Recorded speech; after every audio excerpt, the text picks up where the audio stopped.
অনেক শুভেচ্ছা।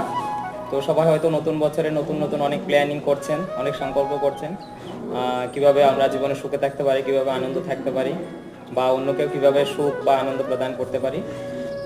তো অ্যাকচুয়ালি আমরা বিভিন্নভাবে হয়তো জোরাজুরিভাবে অনেক সংকল্প করছি নিজেকে সুখী বা আনন্দ করার জন্য, কিন্তু অ্যাকচুয়ালি প্রকৃত সুখ বা আনন্দ যদি আমরা লাভ করতে চাই তাহলে অবশ্যই আমাদের ভগবানের সঙ্গে সম্বন্ধ স্থাপন করে করতে হবে, ভগবানকে কেন্দ্র করে করতে হবে।